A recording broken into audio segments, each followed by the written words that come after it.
How do I become less sensitive to criticism? I'm the wrong person to ask, because I'm so sensitive to criticism. I'm very easy to criticize others, which is a midah, and I'm just as sensitive to take criticism from others, which is not a midah. I think the answer to that question is by dispersonalizing it. If you want to take criticism in a constructive way, than a destructive way, try to hear it as if it's not being told to you by the person who's telling it to you. Try to hear it as if it's being told to you by God, by the Eibishter. I want you to know a secret. We have had this chus now for close to 20 years of teaching Chassidus to so many people through the medium of InsideChassidus.org. And it's growing and it's expanding, and there are people getting involved, and people are donating time and money and effort and life to expand our opportunity at spreading Chassidus. One of the reasons we do this, that I do this, is because I found that if I put up a class online and someone listens to it, and in that class there's divrei hechacha, there's words of rebuke, because those words were not spoken to him directly, they were just spoken into the ether, into the atmosphere, and that person happened to hear it and it had relevance to him and it moved him, like the famous story with the Rebbe did Tzemach Tzedek, who used to say, I'm like a hat maker, I make hats. A hat maker doesn't sit and wait for customers, he makes many hats and he puts them on the shelf, he puts them on the hook, and when the person comes in and puts the hat on and it fits and he likes it and he purchases it, the hat maker will say, I made the hat for you, even though he didn't make it for him. But the hat maker made it for whoever it's going to fit. Like the Lashon that the Rebbe used to bring from the Gemara, Misha Keseh Hilmaseh, whom the hat is meant to fit. And the idea is that when we in our generation are very sensitive to criticism, and it's much easier for us to be criticized generically than as individuals. Meaning, when we go to a fabring and someone is speaking, and he's speaking to the whole crowd, it's sometimes a lot easier for us to take that criticism that is being spoken to us directly. And I find that by speaking to you through this medium, and I'm not talking to you directly because I don't know who you are, it's easier for you to take the criticism than if I take the criticism to you directly, even if you knew that I had the best of intentions.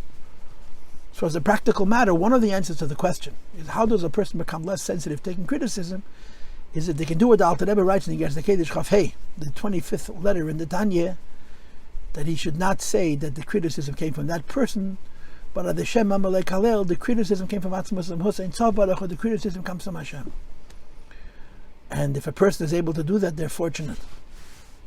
In the Hayom Yom it says famously, Ehuv es habikoides, love constructive criticism. Constructive criticism is one of the most useful ways of becoming a mensch, of going on the right path, of refining and making more exact and precise our life and our avodah. But it's hard to be criticized.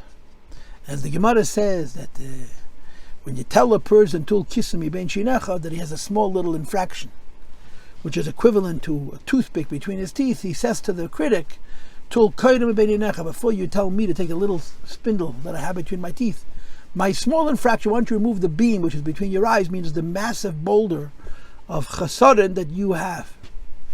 And it's often true. Nobody's perfect. In our times particularly, it's very hard to find people who are perfect. We're all doing our best. So who is one person to criticize another? Like the Gemara says, if you don't like how I am, go to my maker. So criticism should only be delivered if the person doing the criticizing has a realistic sense that the criticism is going to be received. As I spoke in an earlier segment of the Q&A, which is in itself difficult. A, it's difficult to assess whether it's going to be received, and B, it's very difficult to hold yourself back from giving the criticism even if you're not certain it's going to be received. But from the recipient's end, to learn how to be criticized is a great gift. It's an incredible gift. I wish I had it. And one of the ways that criticism becomes easy to take when it's neutral, when you don't know the critic, when you don't feel like it's being directed at you from another human being.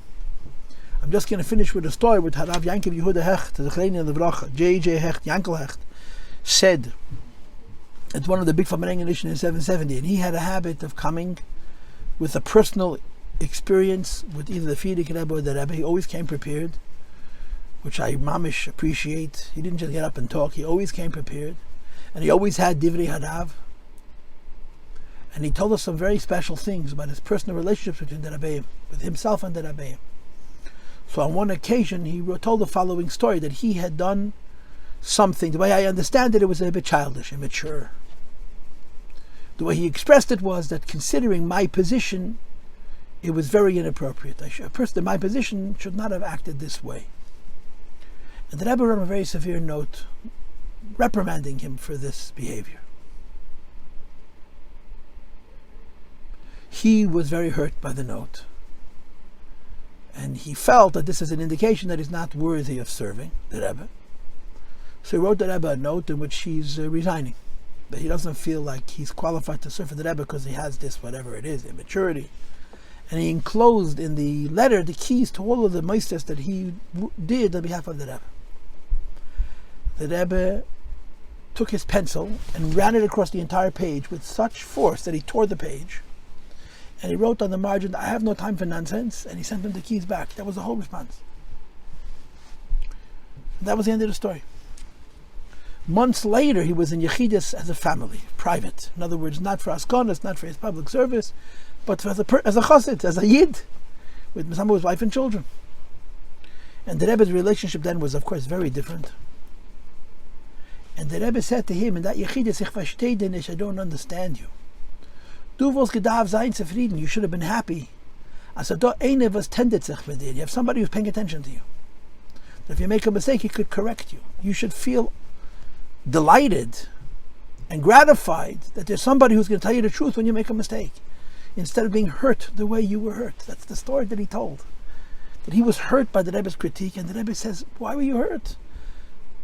Be happy that there's someone to tell you the way it is." I'm going to finish by saying that I don't think any of this is easy.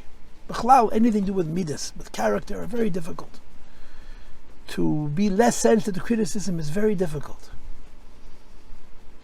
And one of the eights is the one I gave, that you should dispersonalize it. Don't hear it as if it's coming from a person. Hear it as it's coming from the Eibishter.